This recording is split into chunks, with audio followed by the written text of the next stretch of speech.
Máme ďalší obraz, je to krajinka rodnej obce pri štadióne Malé jazierko, kde je plno lekien, lekná otvorené a na pozadí je slovenský kras a domy, kostol na pozadí. Prevažuje tu farba taká prírodná, zeleno-modrá, voda, nebo modré a dá sa povedať, že je vystihnutá tá príroda tu pekná a je svojím spôsobom zaujímavý a neobvyklý, pretože tu jazera blízkosti ani lekná nie sú.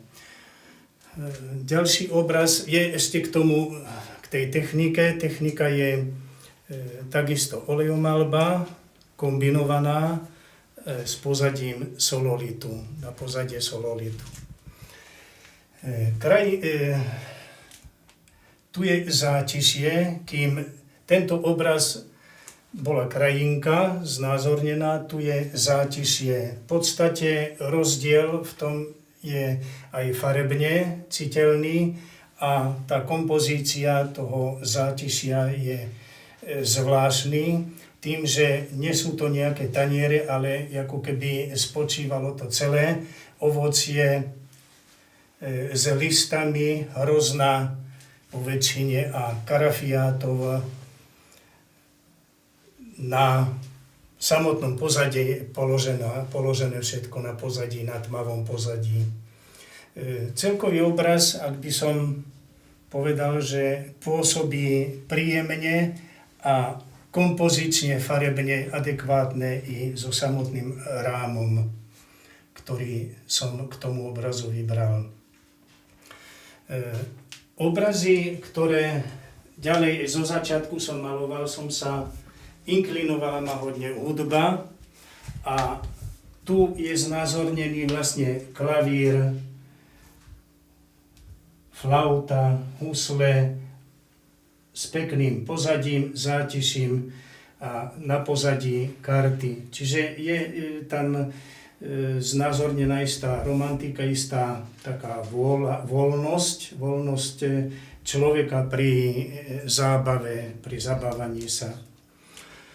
Obrazy, ktoré spočívajú tu na stene, sú veľmi aktuálne, graficky, nie sú farebné, sú len na pozadí kartónu a graficky perom technika robená.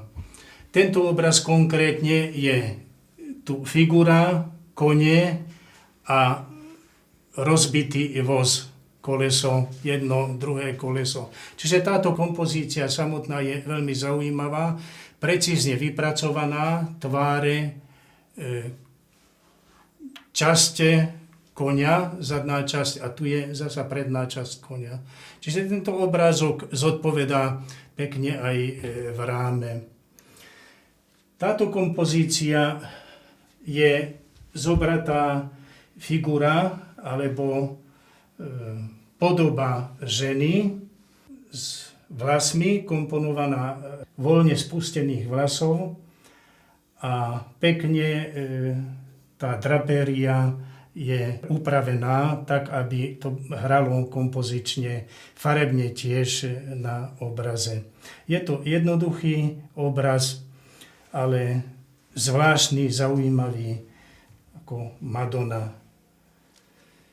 Obraz, ktorý je dolu, je zapôsobenie milencov v prírode s pozadím koní, čiže oni prišli sem, milenci odišli z nejakého davu a si požadovali nejakú slobodu a samostatnosť v prírode, kde pri ohníku sedia a rozprávajú si svoje záujmy, svoju budúcnosť.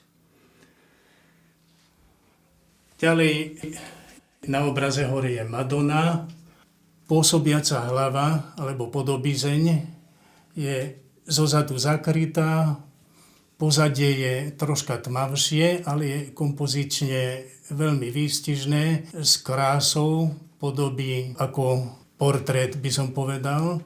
Je to technika ceruza alebo grafika, farebná grafika na pozadí kartónu.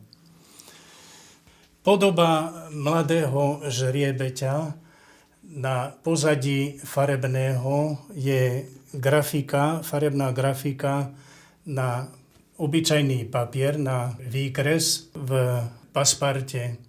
Obraz je jednoduchá kresbička, ale s výstihom práve tej hlavy toho koňa a s výstihom veľmi náročné nohy, končatiny koňa sú veľmi náročné nakresliť a zobraziť.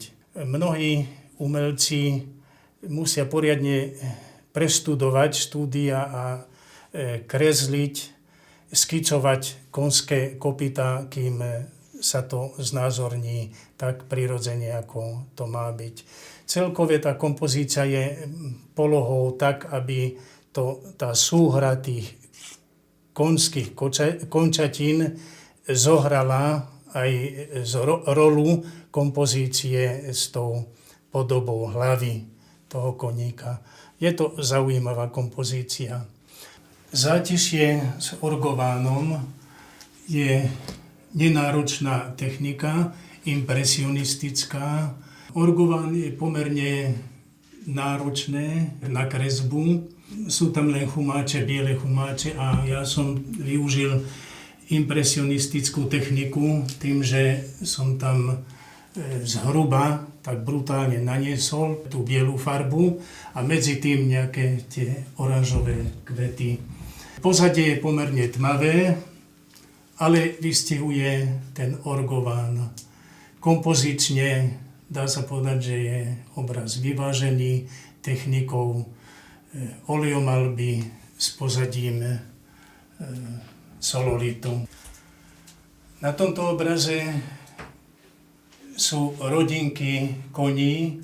Kone vo väčšine sú obľúbené u detí a aj u dospelých a obdivujú kone. Zvlášť si objednávajú jednak kone, namalované kone, obrazy vo farebnom podaní.